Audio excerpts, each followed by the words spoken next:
Mas como é que se podia dormir quando o vizinho mais próximo se levantava no meio da noite para procurar um pouco de diversão na cidade antes de entrar no serviço e se levava ruidosamente no lavatório instalado aos pés da própria cama, respingando água por toda parte e não só fazia barulho para calçar as botas, mas também batia com os pés no chão para entrarem melhor.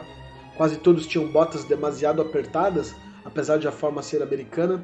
E por fim, como sempre lhes faltava algum pequeno acessório para completar o traje, levantavam o travesseiro de quem dormia, debaixo do qual este, há muito desperto, esperava apenas ocasião para pular no seu pescoço. Olá, sejam bem-vindos à quarta aula desse curso de Introdução à Obra de Franz Kafka. Esse curso é parte de uma disciplina de graduação oferecida no Instituto de Estudos da Linguagem da Unicamp e, por causa do coronavírus, teve que migrar para as nuvens.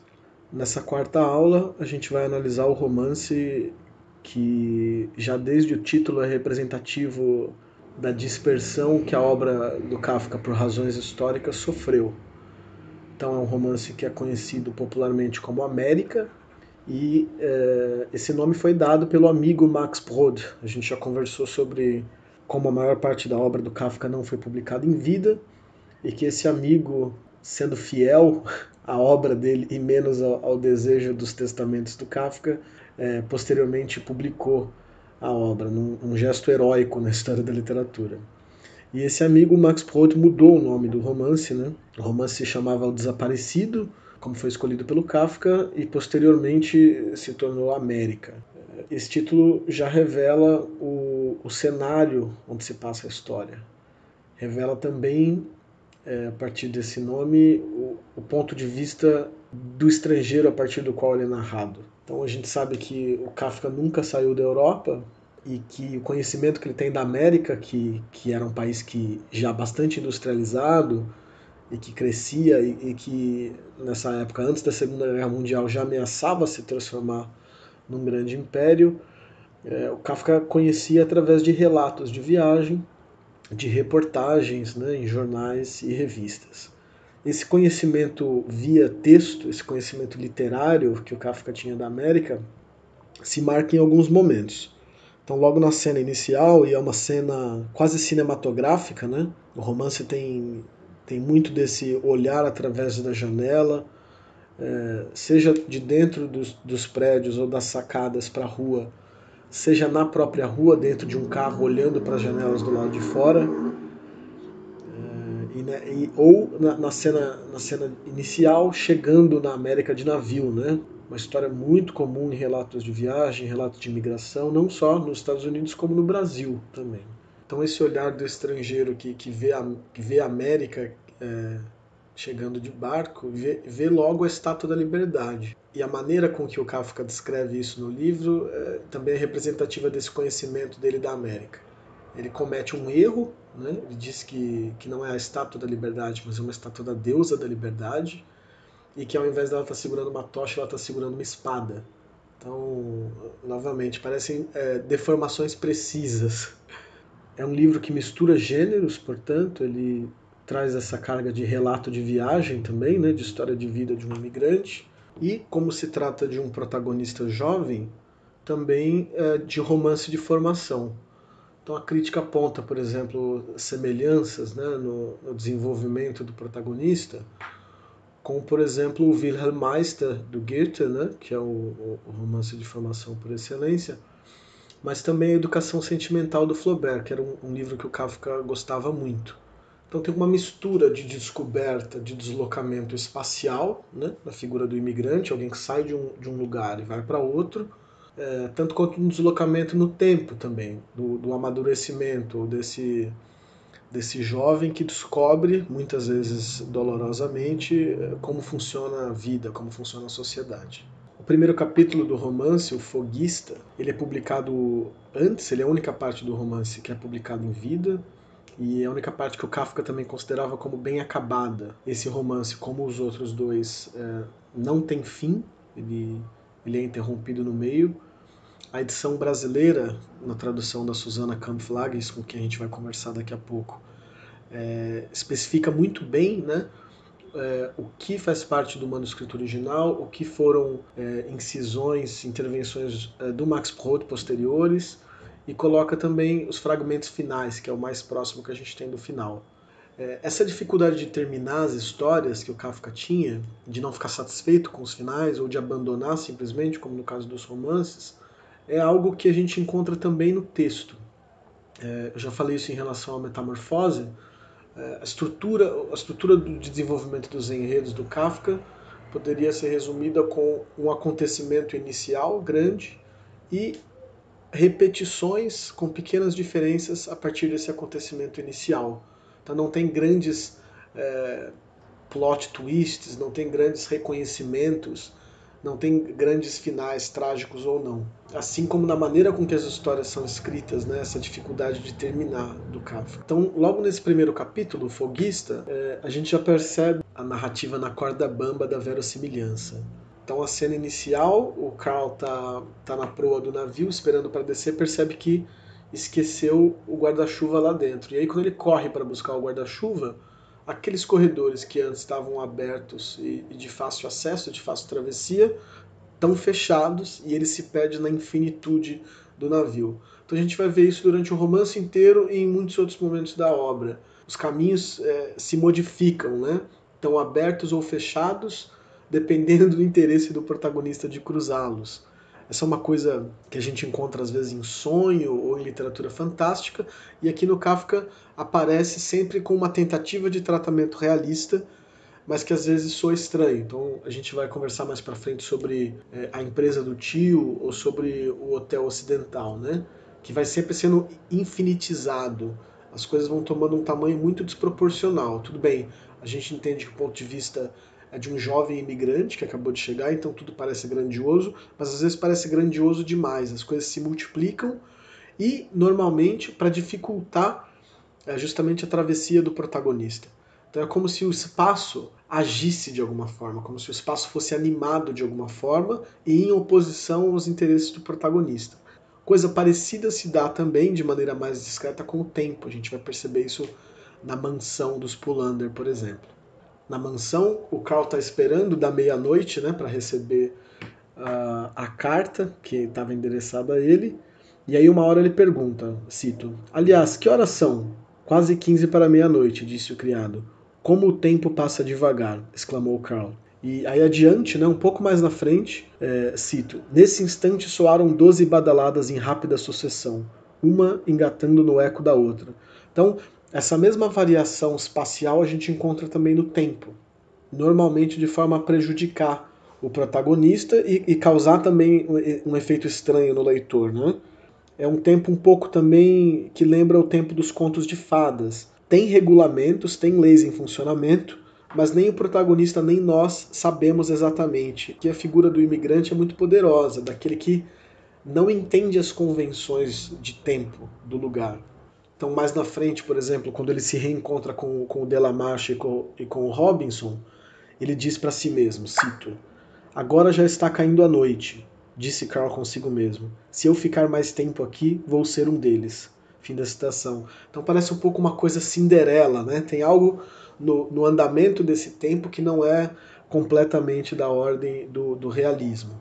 Kafka tem uma série de histórias que chama Na Construção da Muralha da China. E aí fica mais evidente, ele se permite, né, como se trata de uma narrativa um pouco fantástica, um pouco mítica, ele se permite mais esses deslocamentos mais extremos entre espaço e tempo com os quais ele já começa a brincar aqui no América. A casa mesmo dos Pulander, né, que é uma casa já gigantesca desde que ele chega, cheias de corredores, parece uma casa burguesa, confortável, e conforme ele vai entrando nos corredores, ele vai percebendo que a casa está em construção e que se pretende um projeto muito maior, né? Então são dois aspectos do espaço-tempo kafkiano muito característicos. São infinitos, né? São de uma grandiosidade infinita, incalculável, e ao mesmo tempo incompletos. E o efeito principal que isso causa justamente naqueles que pretendem atravessar esse espaço-tempo é a impossibilidade. Quer dizer, se é infinito eu nunca vou conseguir cruzar. E se é incompleto eu nunca vou conseguir chegar lá, né? na construção da muralha da China fica evidente também esse esforço em vão de terminar esse algo infinito. Algo disso a gente reconhece também na maneira com que o Kafka escrevia. Então, novamente, né, deixava muitas histórias sem terminar, mas ao mesmo tempo escrevia com fluidez. Na aula sobre o Veredito a gente conversou, né, sobre como ele escreveu a história numa noite inteira.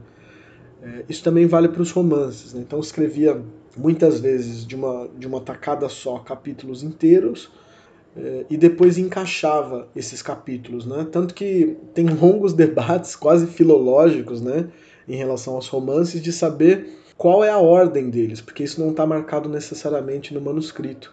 Então a crítica se debateu durante um tempo sobre qual seria a ordem dos acontecimentos, a ordem dos capítulos nos romances, né? Apesar disso, então, não é escrito de uma maneira corrida. E é interessante, por exemplo, se a gente pensa na maneira com que um escritor como Proust escreve, que editava, reescrevia, fazia anotações na margem para infernizar quase os editores, né, que tinham que fazer as provas e depois corrigir. No Kafka tem uma fluidez homogênea, mas que vai se contradizendo pelo próprio conteúdo disso que foi escrito, né? Ao invés de voltar ao que foi imediatamente escrito, de consertar o passado, por assim dizer, ou de inserir mais detalhes no passado, que seria, vamos chamar assim, a maneira proustiana, é no futuro que o Kafka corrige. São nas próximas frases, né?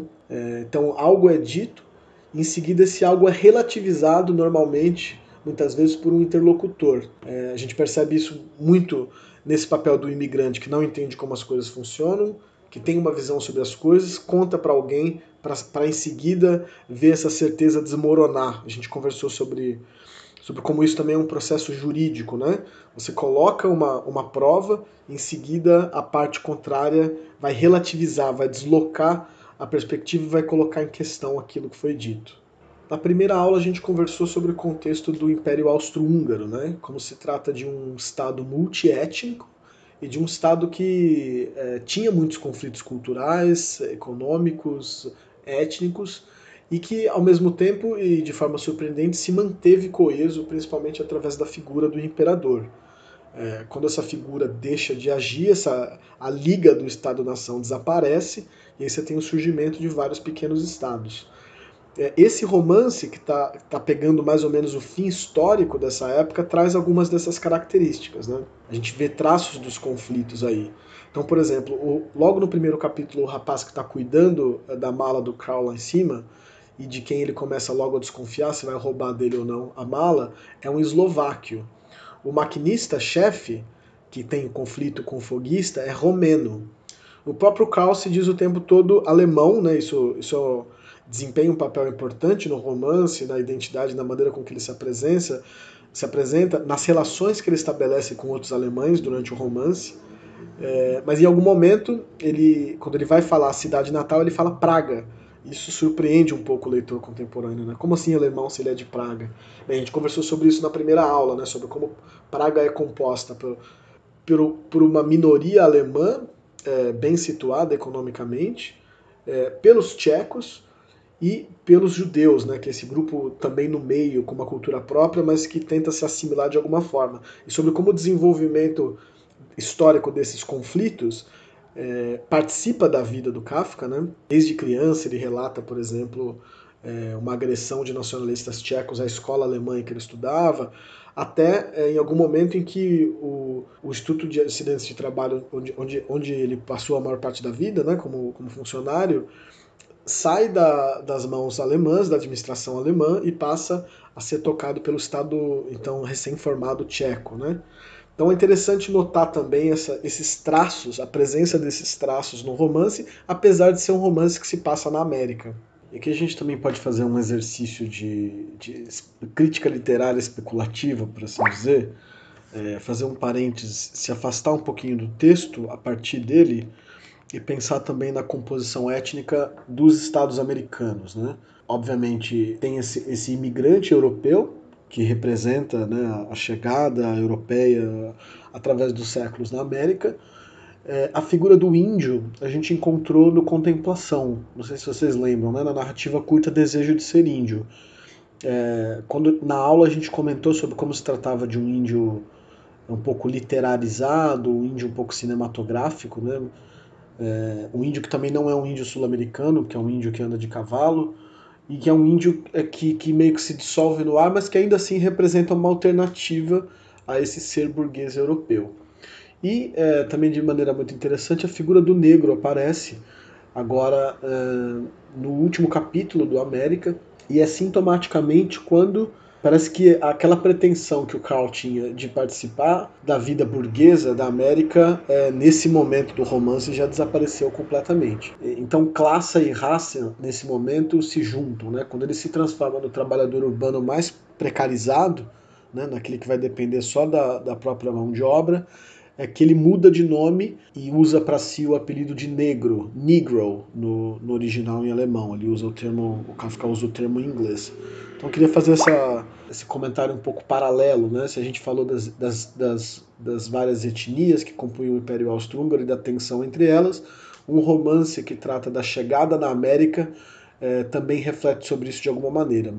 Então a gente está falando de classe e raça, e eu aproveito para lembrar vocês, eu já falei isso num e-mail anterior, sobre um filme, uma adaptação do romance de 1984, do América, que se chama sintomaticamente Klassenverhältnisse, né? Relações de classe, que é um filme de um casal, o Jean-Marie Straub e a Danielle Rouillet, um casal de diretores de cinema que tem uma obra muito interessante e que fazem essa adaptação também muito interessante, muito instigante, um filme minimalista, que tem muita atenção na pronúncia das palavras e das frases, que de uma maneira muito interessante poderia, né, usando do cinema, das imagens, explorar essa distensão do espaço-tempo, mas opta por focar numa literalidade do diálogo. Então essa é uma escolha muito interessante também, e da maneira dos protagonistas, das diferentes maneiras dos protagonistas de falar. Mas que desde o título também foca na questão das classes sociais. Esse, sem dúvida, é um dos temas principais do livro. E é um dos temas principais porque tem subidas e descidas pelas classes durante todo o romance, né? De imigrante, o Carl passa a fazer parte da burguesia, mas rapidamente é jogado na vida de lumpen. Quando ele consegue o trabalho de ascensorista, com o qual ele não está plenamente satisfeito, ele está sempre pensando, né, em como subir rapidamente daquela posição, e para isso ele tenta desempenhar a função dele da melhor maneira. Ele pensa, né, cito, pairava sempre diante dos seus olhos a ideia de que se não trabalhasse com afinco, poderia acabar igual a Delamarche e Robinson, fim da citação. Então essa é uma ideologia que está no Carl, que também está no núcleo da vida burguesa, né? Uma tentativa sempre de ascensão para não correr o risco fatal, muitas vezes, de cair para essa posição de lumpen, aquele que não pertence de nenhuma forma ao sistema, né? Ele não é nem o trabalhador explorado, ele é menos do que isso ainda. Está fora praticamente da esfera do consumo. E é um risco mortal, porque a Therese, né, a secretária da cozinheira, conta pro Carl a história da mãe dela, né, que é uma história assim quase dostoiévskiana, de miséria, em que essa mãe, com essa desesperada no inverno terrível, sem ter o que comer, sem ter trabalho, cai de um precipício dentro de uma construção, né? A gente não sabe se é por engano ou se é um suicídio. Então é uma cena muito dramática que a gente não espera encontrar no romance. A gente é pego meio despercebido por essa história. Mas que justamente relata esse caráter de classe, né? Essa história ela liga um alerta vermelho também para o Carl, de que se ele não conseguir um emprego, e qualquer emprego, se não participar do sistema, tem um risco de morte envolvido, né? A oposição a isso, a esse mundo do trabalho opressivo, se dá a esse fantasma, a esse espírito que sobrevoa algumas passagens do romance, sem nunca se materializar de verdade, que é a da grande greve. Né?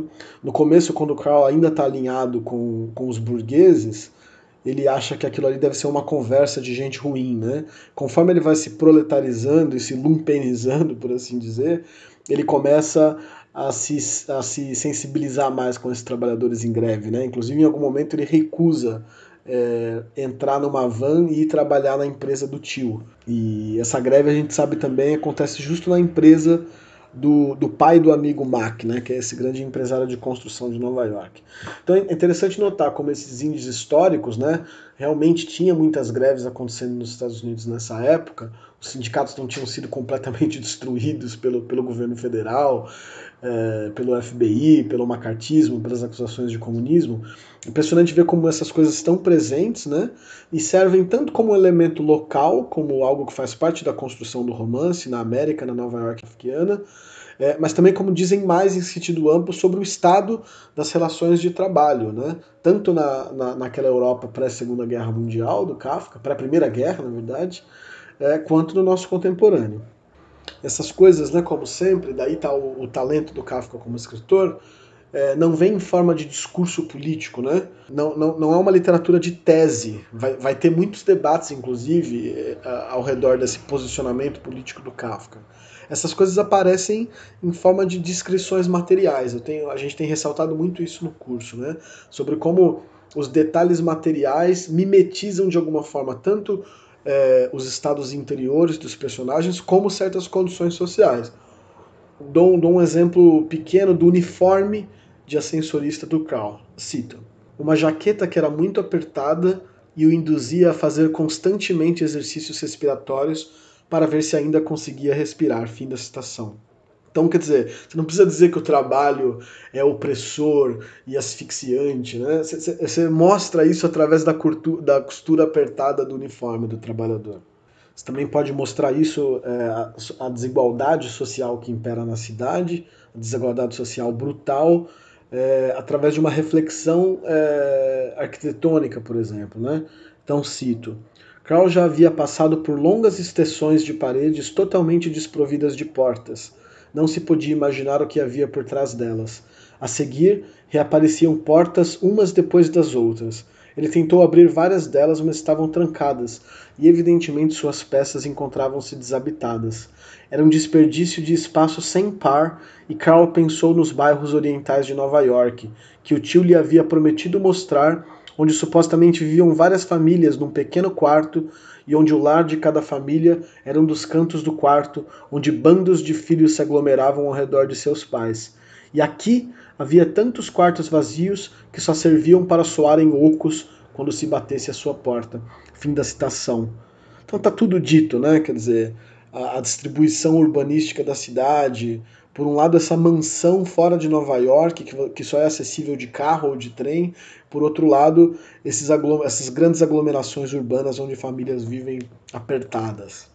A gente conversou, sobretudo na aula do Veredito, sobre esse tom jurídico, essa judicialização da vida, esse uso de termos técnicos, de expressões do direito na literatura, né? Então, é quase uma forma de parodiar esse tipo de discurso na literatura. Aqui no romance também isso aparece muitas vezes, né?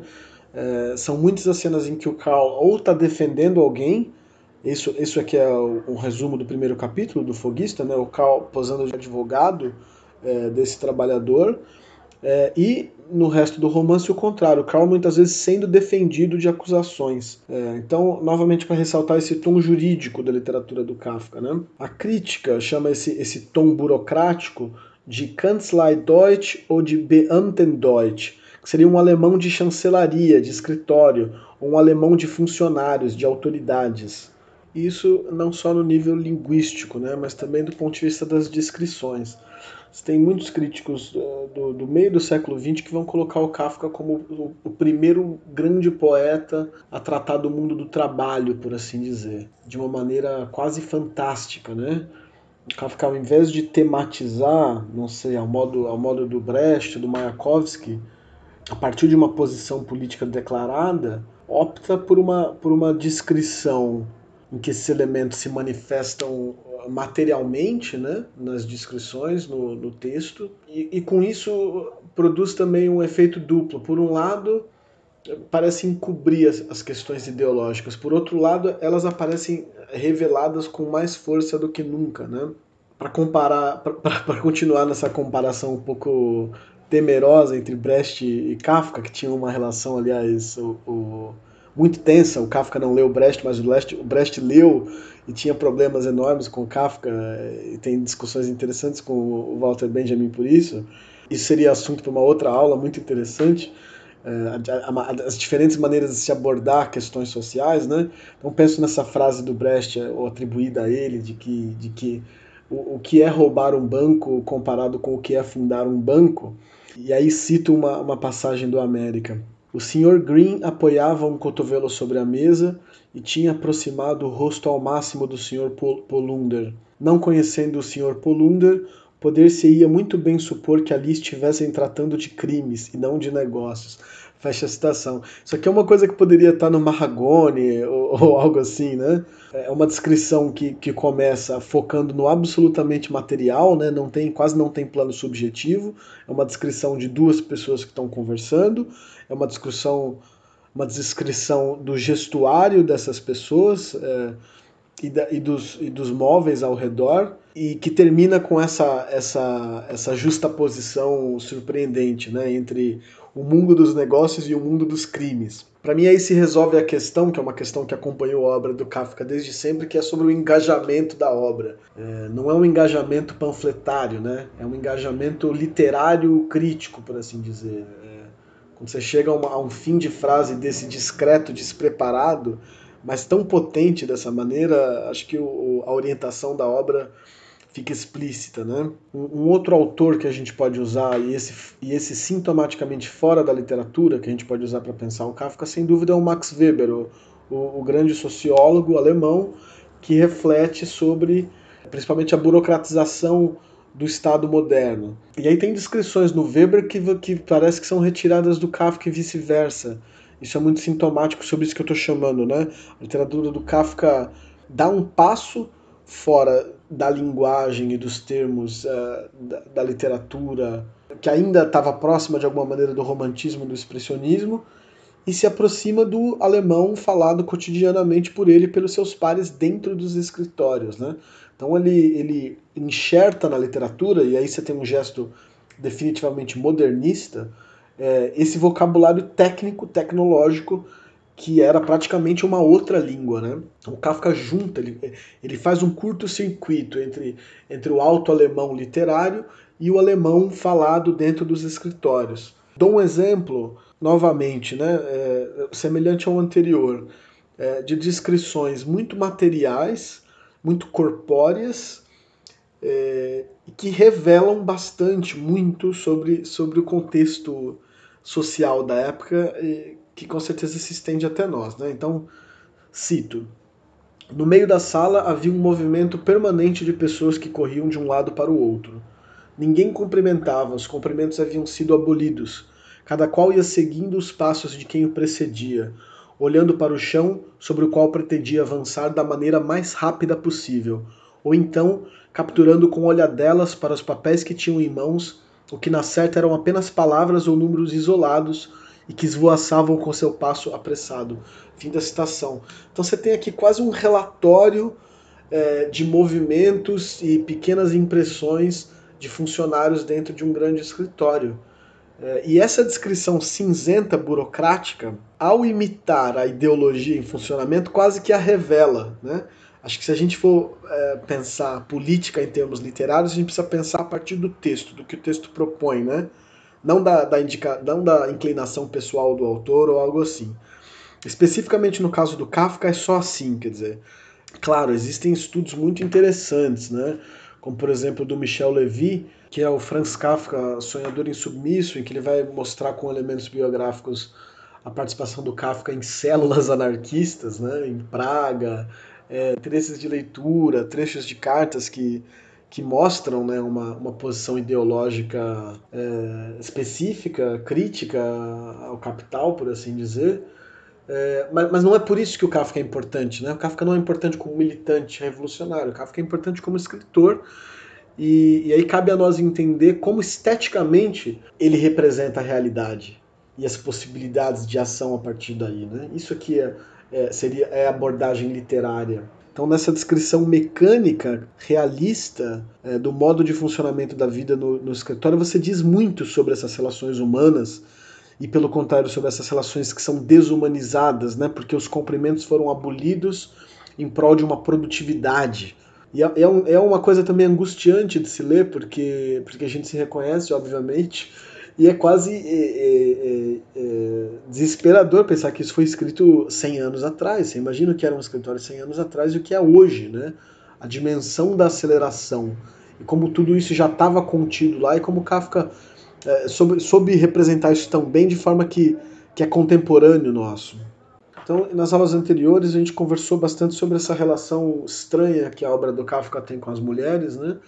Acho que em América essa presença é um pouco menor. A questão sexual aqui, ela surge também, ela está presente, mas ela é quase secundária, né? Diante das dificuldades de sobreviver, da preocupação em relação ao futuro imediato. Acho que seria possível dizer que aqui a questão social e política mais ligada ao mundo do trabalho é o tema principal aqui. Também é o caso em Um Processo em O Castelo, mas lá a sexualidade se infiltra melhor nessas coisas do que aqui. Então aqui você também tem as mulheres quase sempre como empregadas, né? Ou noivas, ou coisa assim, sempre servindo alguém, servindo a instituição normalmente. E aí, né, normalmente você tem essa figura distoante com a qual o protagonista vai ter alguma coisa. E aqui essa figura é a Clara, que é uma das poucas que não está servindo ninguém, né? Ela é uma jovem de classe alta, noiva de um amigo do Carl. E o elemento interessante aqui, o elemento sexual interessante que vai aparecer em outras obras, que vai ser comum na obra do Kafka, não é tanto aqui a relação com a instituição, mas uma relação de poder sadomasoquista.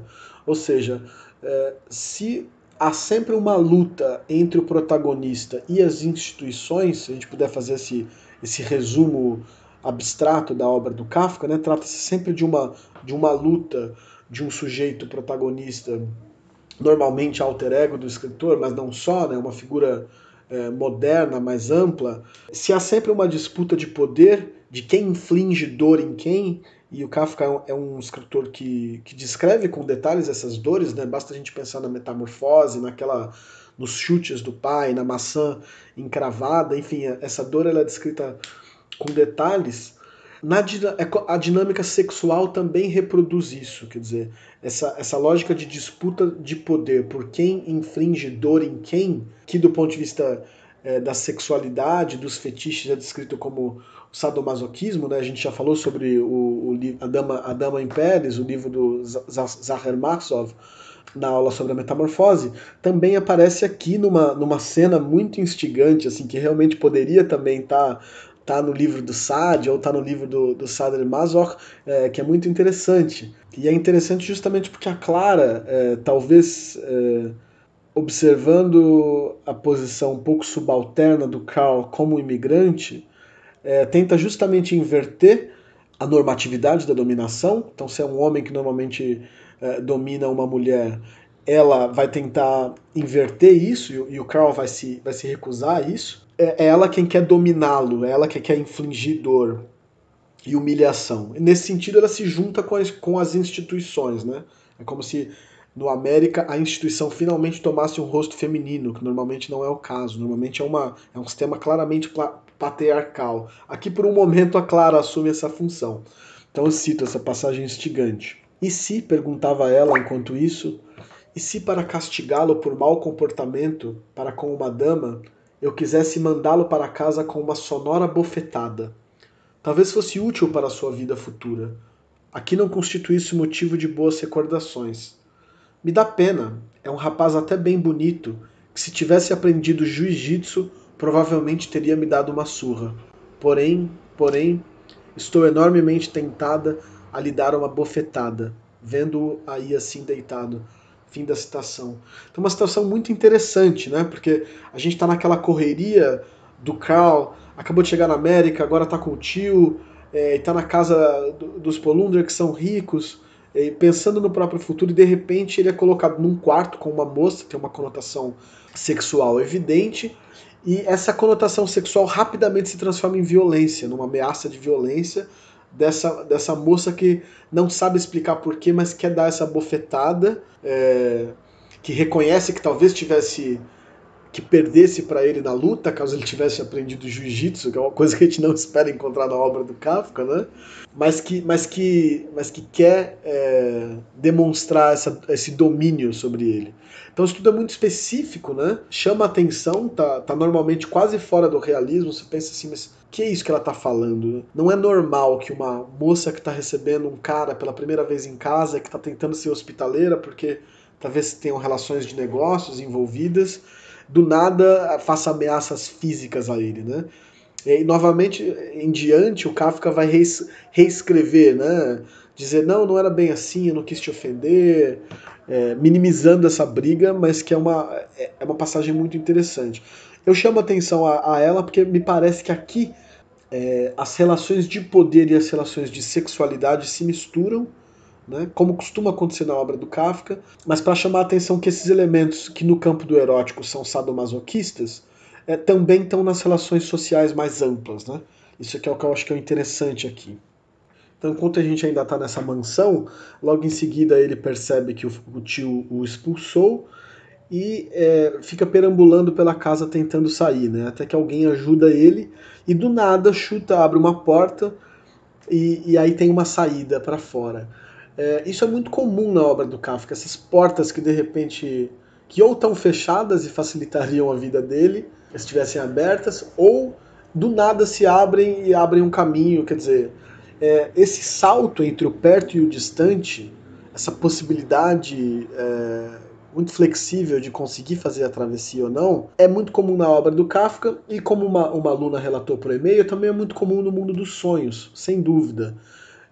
O Kafka é um leitor de Freud, tem uma relação problemática com a psicanálise, escreve sobre isso, e sem dúvida muitos elementos que o Freud descreve, por exemplo, na interpretação dos sonhos, aparecem na literatura do Kafka.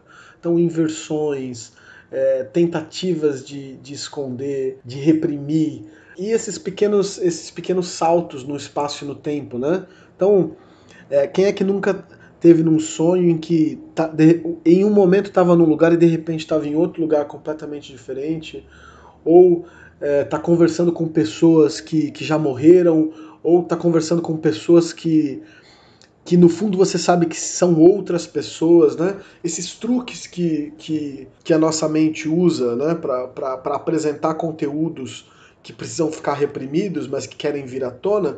O Kafka também parece se utilizar dessa estratégia, daí essa sensação de que o realismo do Kafka é um realismo um pouco onírico.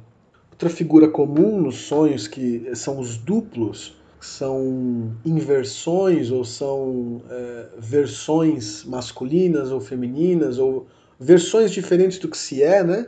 O par oposto, o duplo, também aparecem muito na obra do Kafka.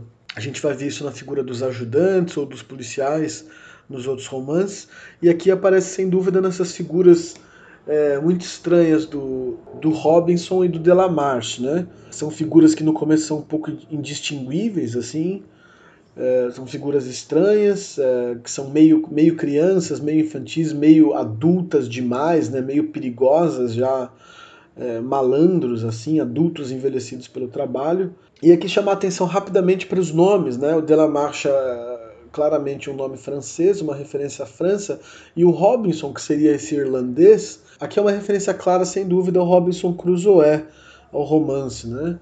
E a ilha em que o Robinson fica preso é uma ilha americana, sul-americana no caso, né? Então essa viagem para o novo mundo e esse se situar no novo mundo e ter que inventar um novo mundo, porque o mundo anterior ficou distante, né? E inventar um novo mundo significa tanto do ponto de vista material, aprender a sobreviver, quanto do ponto de vista social. Você precisa inventar novas maneiras de contar o tempo, de dar importância ritual à passagem do tempo. Fica apontado aqui, né, como um aceno. A Susana fala no pós-fácil dela sobre como Kafka o tempo inteiro tem um trabalho muito metalinguístico com a linguagem, sempre fazendo referência a outras obras literárias, ou fazendo jogos de palavras e referências internas, né? Então passo de passagem nisso através desse nome do Robinson, né? Em comparação com os outros romances, por incrível que pareça, O América ele é mais veloz, ele é mais ativo, ele conta com mais deslocamentos, parece, né? Por outro lado, uma coisa que acontece nos outros romances também acontece aqui, que é uma repetição do argumento inicial. Acho que a gente falou um pouco sobre isso analisando a Metamorfose, esse movimento de que há um grande acontecimento inicial e todo o desenrolar do resto do enredo são só as consequências ou repetições com diferença daquela repetição inicial. Isso vai acontecer nos outros romances e acontece aqui também. Eu sei que parece um pouco surpreendente, né? Como assim? Acontece tanta coisa no América, como assim repetições, né? Então o Karl Rossmann ele vai saltando de oportunidade em oportunidade. Fica claro que não é por incompetência, mas tem como se fosse uma força disruptiva operando que não permite que ele estabeleça em nenhum lugar. Em parte porque ele não entende como essas instituições funcionam, isso por causa do seu estrangeirismo. Essas instituições são opacas, elas são incompreensíveis por uma diferença de racionalidade de funcionamento, que muitas vezes ele reconhece, né? Ele fala assim, tal coisa não funciona assim na Europa, eu não entendo como funciona. E é interessante como essa função do estrangeiro dá uma universalidade à obra, né?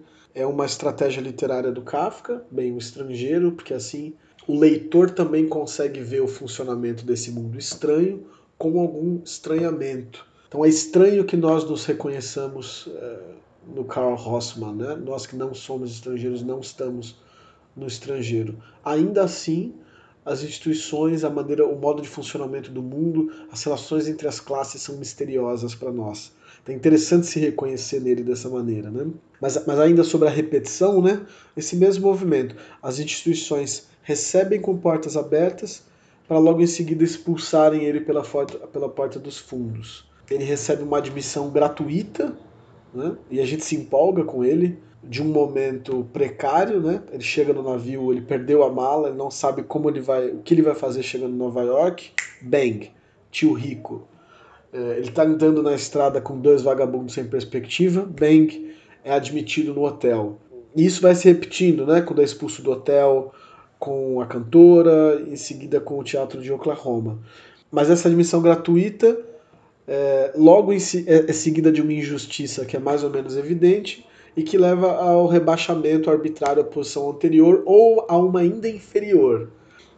Então, com o Fogui, ele é recebido pelo foguista, pelo tio Rico, pelo senhor Polunder e pela Clara, pelo Delarmarche e pelo Robinson, pela cozinheira e pela secretária do hotel, e no fim, como a encarnação última desse movimento, o teatro de Oklahoma. E é muito interessante como eles deixam explícitos que são todos bem-vindos, né? No momento mais baixo de expectativa do Crown, no fim do romance, essa abertura a todos, né? E daí, claro, as diferentes leituras sobre o significado desse teatro de Oklahoma. Para muitos ele é algum tipo de redenção final, né? O Max Brod, um amigo do Kafka, que foi o primeiro também a abrir a linhagem de crítica teológica sobre a obra do Kafka, coloca esse teatro como um tipo de redenção total, o céu depois dos martírios da terra. A minha leitura, como vocês veem, é um pouco mais pessimista, né? Se a gente for fiel ao movimento do romance, ao movimento do enredo na obra do Kafka, esse teatro, o Karl vai ser recebido tão rapidamente quanto vai ser mandado embora depois de alguma injustiça, mais ou menos. Mas, evidentemente, a leitura está aberta a interpretações, né? Esse movimento, inclusive, ainda nessa minha leitura muito específica, aparece já no título do livro, né? No título original do Kafka, O Desaparecido. O Desaparecido talvez seja ele mesmo, seja seu próprio nome, né? A cada uma dessas repetições com diferença, ele diminui um pouco, ele desce um pouco. Um pouco como acontece com os nomes dos protagonistas do Kafka no romance. Se nesse primeiro ele ainda tem nome e sobrenome, Karl Rossmann, no processo ele se torna só Joseph K. e no castelo só K. Então, esse nome e o nome com a importância que o nome tem na filosofia, da linguagem, na psicanálise, também como um indicador da própria identidade. Então esse nome vai desaparecendo como um tipo de Odisseu invertido, né? Não é um subterfúgio para escapar e se tornar outra coisa, mas é uma simples diminuição mesmo que vai dando em nada. E nem uma diminuição na forma de libertação como foi aquele índio, né? de desejo de tornar-se índio, transformar-se em outra coisa, uma alteridade libertária, por assim dizer. Aqui ele vai sendo reduzido até se tornar também sintomaticamente o negro, né? Esse apelido que é dado a todo momento, tanto nos Estados Unidos como no Brasil, de redução dos que vêm de fora a sua raça ou a sua etnia, né? O negro, o alemão, o polaco, o turco, por aí vai. Então não uma abertura representada na dissolução do tornar-se índio, mas o fechamento em sua metamorfose na figura genérica do trabalhador urbano mais precarizado. Bem, essa aula de hoje é especial porque depois dessa pequena introdução ao desaparecido ou América, eu vou fazer uma conversa, uma pequena entrevista com a Susana Campflages, que é professora da UF, da Federal Fluminense, e que é vencedora do Prêmio Jabuti com um livro sobre Walter Benjamin, Tradução e Melancolia. Já foi indicada também outras vezes pelo seu livro sobre Guimarães Rosa e é justamente a tradutora do América, ou Desaparecido, para o português brasileiro. Nessa conversa a gente vai discutir sobre como foi o processo de tradução, aspectos mais gerais sobre a obra do Kafka e os projetos futuros dela de tradução. Isso também nos interessa muito, porque ela mostra como a escrita nos chamados diários e cadernos de Kafka, na verdade, borra essa distinção entre ficção e não ficção, literatura e não literatura. Então é uma discussão muito interessante para quem está pensando também tradução literária e crítica genética, enfim, o futuro da crítica literária, segundo ela. Então vamos à conversa. Quando foi, como foi essa ideia? Porque antes o que a gente tinha direto do alemão eram as traduções do Carone, né? E não tinha se debruçado sobre o América. Então, na verdade, a ideia de traduzir essa obra do Kafka, né, esse romance, ou como eu chamo fragmento de romance, porque na verdade não é um romance acabado, foi a ideia, a proposta, não foi uma ideia minha, foi uma proposta que me fez o meu orientador de doutorado, logo depois de eu ter defendido a minha tese, que era sobre o Walter Benjamin. O meu orientador, na época, era o Arthur Nestrovsky, que era professor na PUC de São Paulo. Ele dirigia uma coleção para a editora Imago, que chamava Lazuli, e ele meio que me encomendou, disse, não, faz essa. Aí eu disse, mas a tradução de Kafka é o Modesto Carone, que é o tradutor de Kafka. Eu disse, bom, não existe isso, né?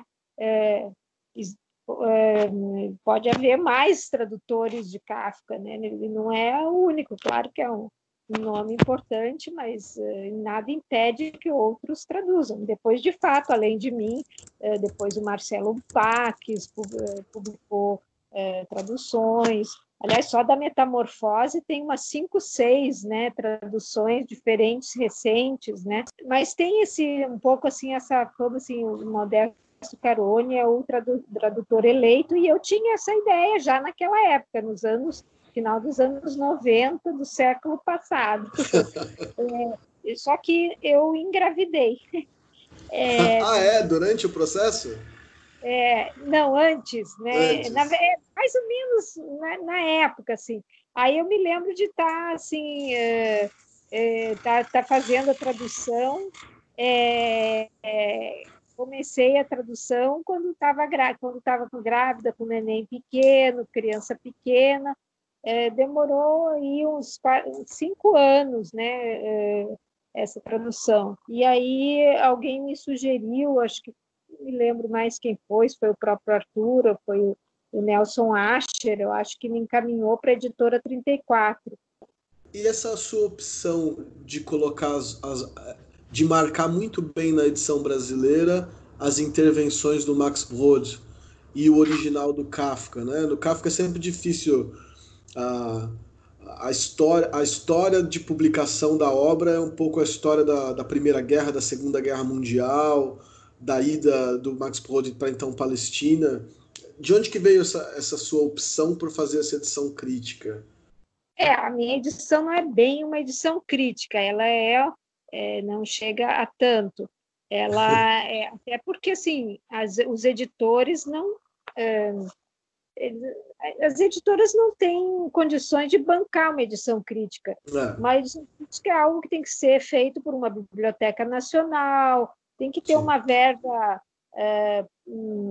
pesada, né, para garantir por uma equipe de especialistas, não é só uma pessoa. Isso, né, quer dizer, no Brasil a gente não tem essa tradição de ter edições críticas, né? Tem alguma coisa que saiu pela Nova Aguilar, do Machado de Assis, Certo. sim, mas é muito pouco isso, né? E muito pouco sistemático. A gente tem as instituições públicas ligadas ao livro, à cultura, têm pouco apoio, ainda hoje em dia menos, né? Então, e uma edição crítica como deveria ser, ela tem um custo alto, né? Sim. Então, a minha tradução é uma tentativa de trazer por meio da própria tradução e dos paratextos ali, as notas, a nota introdutória, o próprio prefácio, né? Trazer um pouco das chaves do estado da arte na fortuna crítica de língua alemã e dar uma contribuição também, vamos dizer, como leitores de fora daquela tradução, Certo. né? Agora, o que para mim foi decisivo para essa escolha de incluir variantes, né, do manuscrito é a questão, são várias questões ligadas ao caráter, à natureza da obra de Kafka. O que é a obra de Kafka? Vamos começar por isso. A obra de Kafka é uma construção do amigo Max Brod, principalmente, com exceção de um terço da obra que foi publicada por ele em vida, com muitas reservas, né? Até acho que saiu aqui no Brasil pelas memórias de um editor do Kurt Wolff, traduziram, né?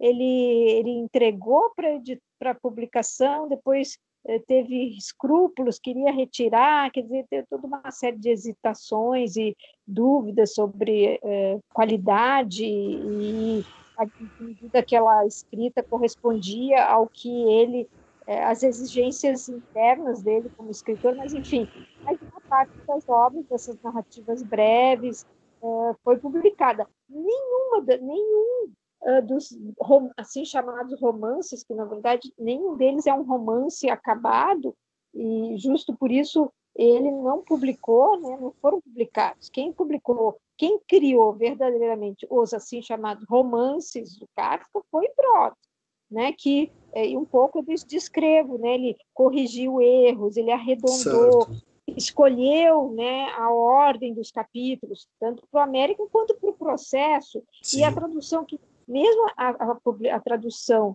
do processo feita pelo Modesto, publicada pela Companhia das Letras, ainda é uma tradução feita segundo a sequência dada pelo Max Brod, que depois foi rearranjada e relativizada com essa edição crítica da editora Fischer, que é uma aí entra a questão da história das edições, né? Você tem uma primeira edição que é do Max Brod, que é uma edição de, vamos dizer assim, divulgação da obra do Kafka, né? O Brod essa tarefa para si de lançar, por assim dizer, em nível mundial a obra do amigo, no que fez muito bem, não queimou, não atendeu ao desejo, né, que ele explica em entrevistas, em cartas, que ele não atendeu, porque ele já tinha, o desejo já tinha sido expresso verbalmente, e ele já tinha expresso ao Kafka verbalmente que não atenderia.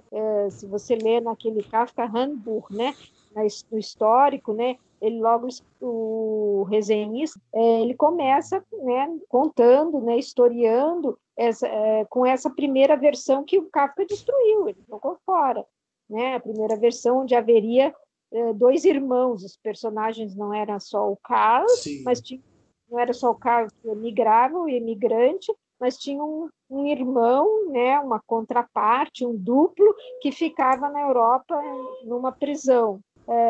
E essa versão, né, justamente, essa não subsistiu. Kafka botou na lata do lixo, destruiu.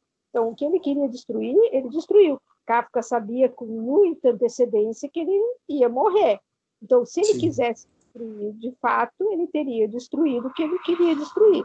O Brod fez muito bem, e é interessante isso, que as obras de talvez maior impacto do conjunto da obra kafkiana são as obras que não foram publicadas por ele, né? Então, eu considero de coautor, uma coautoria, uma parceria da relação dos dois e da obra de Kafka, né? Mas, então, não atendeu o desejo, então, e estabeleceu essa edição arredondando, né? Criando os romances, né? Eliminando, na medida que ele pôde, né? O que havia de fragmentário, de inconsistente, né? E todas essas inconsistências, essas variantes, né? Depois foram recuperadas na edição crítica, né? E o que os filólogos, os especialistas, os críticos e conhecedores da obra de Kafka, um time notável, como você bem conhece, né? De nomes importantes, eles fizeram edições em capa dura, né? Com o texto estabelecido, com algumas correções, né, em relação à edição de Brod, com maior atenção filológica ao manuscrito, e cada uma das obras acompanhada de um volume de aparato e comentário. Alguns têm os dois juntos, outros separados, né? Então, aparato filológico crítico, com as variantes, com anotações filológicas, até um pouco difíceis para a gente entender, quem não tem o hábito e tem a formação de um filólogo profissional. Aqui no Brasil a gente quase nem tem isso, né? A gente tem, talvez nas editoras, editores que se formam sozinhos, né? Ou então, ali.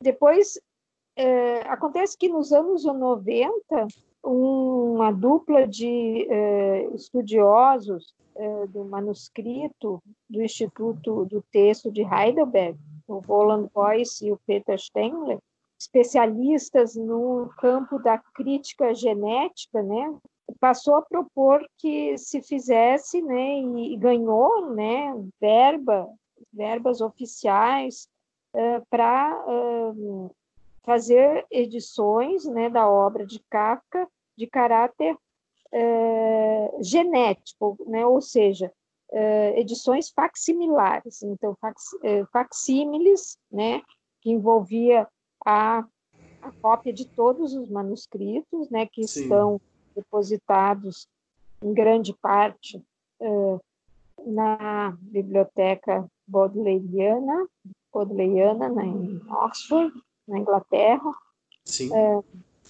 Então é muito interessante, né, te ouvir, porque eu lembro quando eu li a sua tradução, eu estava na graduação, e realmente para mim foi, acho que, um dos primeiros contatos que eu tive com... Você tem razão, né, as edições críticas na Alemanha são mesmo filológicas, mas é muito legal que a sua tradução traz um pouco disso pro mundo editorial brasileiro, por assim dizer. Ao mesmo tempo é um texto acessível, você explica, o leitor não precisa ser um especialista em Kafka, mas ele consegue se aprofundar muito, inclusive nessas vicissitudes do processo de escrita e do processo de editoração. Por isso que eu queria te perguntar sobre isso. Mas no pós-fácil e na leitura que você apresenta ali, isso também faz muito sentido, porque ali você faz uma leitura bastante metalinguística, por assim dizer, né? Ou pelo menos, como tradutora, você está muito preocupada nos jogos linguísticos internos, de que o texto está cheio, né? E você mostra muito bem o significado dos nomes dos personagens, ou pequenos jogos de palavra que o Kafka faz. Eu queria que você falasse um pouco disso, dessa leitura do Kafka, essa leitura um pouco mais linguística, talvez próxima do Derrida, acho que você até cita a análise que ele faz do Diante da Lei, né? Se você pudesse falar um pouco disso. Só para complementar ainda a questão de trazer essas inconsistências, né, da obra que aparece no manuscrito, só para registrar que quando eu propus para a editora de deixar essas variantes, né, riscadas, eu queria deixar dentro do texto. Eu não dei nota. Isso foi um compromisso que eu fiz com a editora. Por quê? Porque os editores iam dizer, mas o leitor vai achar o que é isso, uma frase riscada no texto. Hoje se eu fizesse isso, eu até pensei em propor para eles, hoje em dia eu acho que isso seria melhor aceito, com todas essas 1000 variantes de... Então, eu acho que hoje a gente poderia até reeditar essa tradução, incluindo como eu queria fazer lá na época, com as variantes dentro do texto riscado. Porque eu acho que hoje o leitor aceita mais é capaz de aceitar mais essas variantes, né? Porque a gente também tem tantas variantes na nossa comunicação que essa perturbação já não é algo tão ameaçador ou perturbador, a gente já está convivendo com isso, né? Sim. Mas, sim, de fato, eu acho que ali no pós-fácil eu sigo uma linha de interpretação do Kafka ligada àquilo que por assim dizer, o cerne, né, de qualquer obra literária, que é a língua literária do autor. Então, como tradutor, a gente tem que ter atenção a isso, e isso provavelmente me leva também a buscar dentro da enorme fortuna crítica, né, e selecionar aquelas interpretações que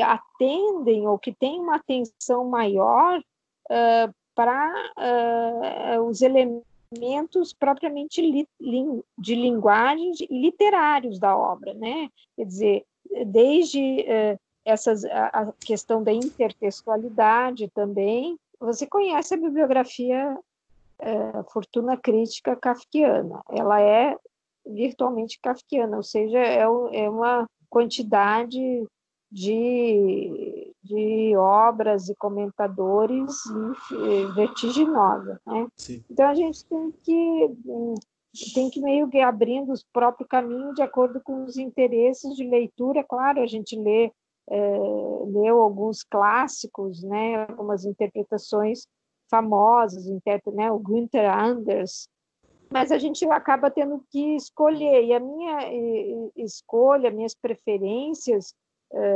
sempre estão ligadas por um lado, autores que levam em conta o modo como o Kafka reelabora tópicas ou obras de autores contemporâneos ou anteriores a ele, ou seja, qual a relação dele com a tradição literária de língua alemã, ou para além da tradução. Tanto é que o American Romance Dickensiano, né, ele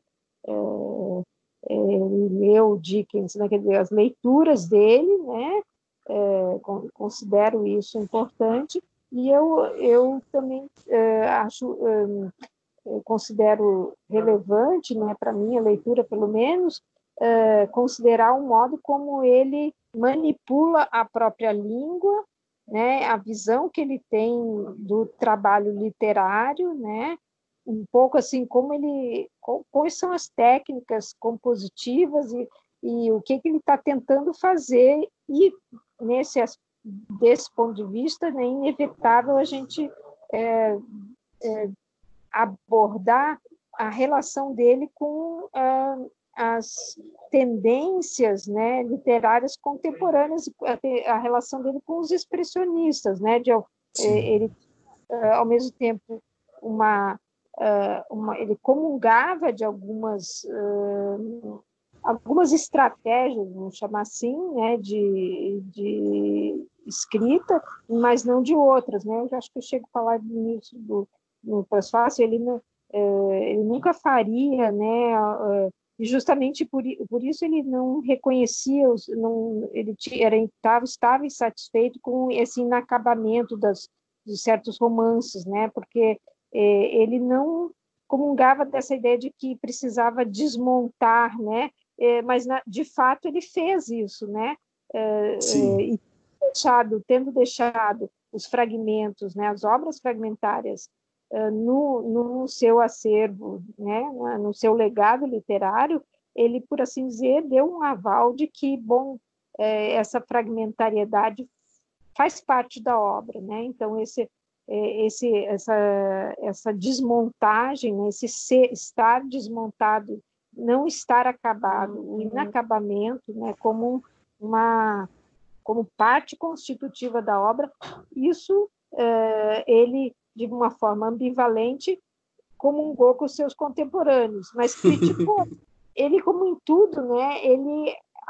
Ele assumiu que era uma parte, aquela era uma parte, era um fragmento da obra, né?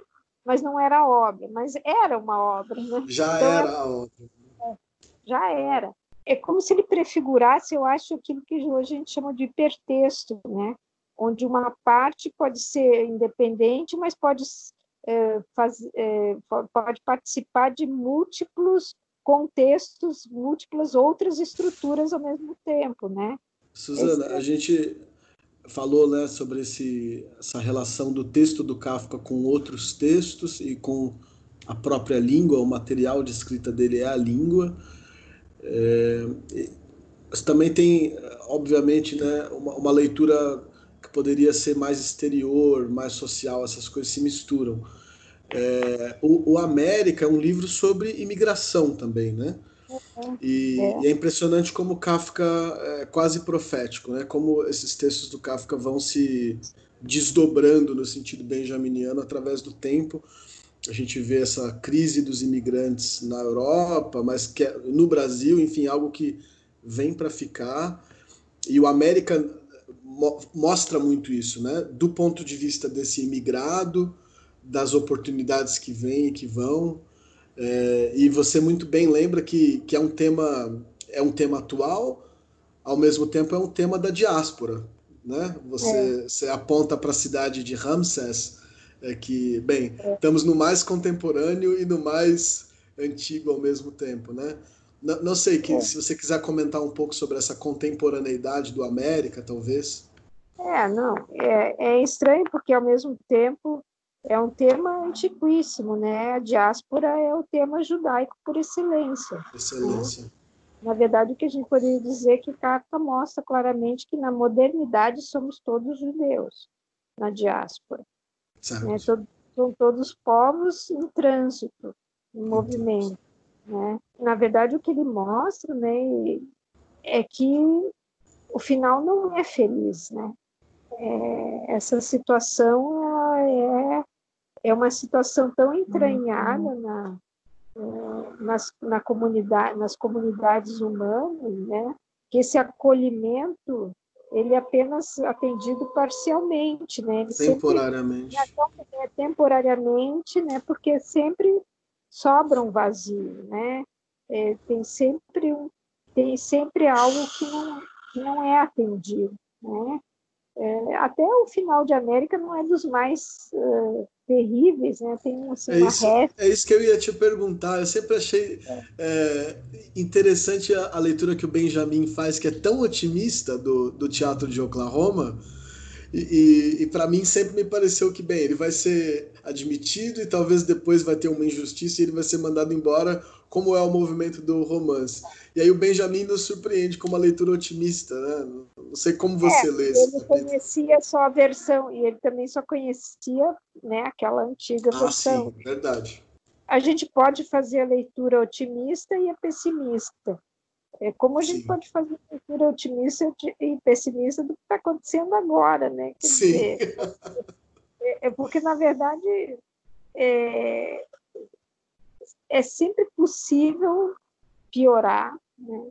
E é sempre possível ter algo melhor, né? Mas o que e quando, e em termos absolutos, se é possível definir se em absoluto as coisas houve uma evolução, né? Ou se em absoluto evolução positiva, né? Ou se teve uma involução, é muito difícil, né? De qualquer forma, a questão desses fluxos de imigração, Kafka viveu também uma época em que todos os judeus da Europa Oriental vieram para as cidades, né? Então já era uma imigração, como os nossos nordestinos que vieram para as cidades do sul, do sudeste, né? Parece que, bom, o fenômeno migratório ele é um fenômeno humano desde sempre, né? E ele traz problemas graves, né, de deslocamento para negativo e para positivo. As pessoas obrigadas a se adaptar também encontram soluções criativas, né?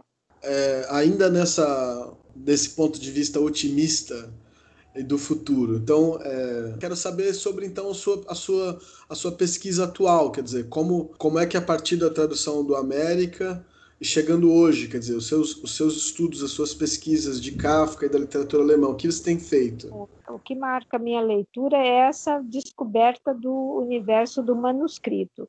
Quer dizer, 2/3 da obra de Kafka está em estado de manuscrito, né?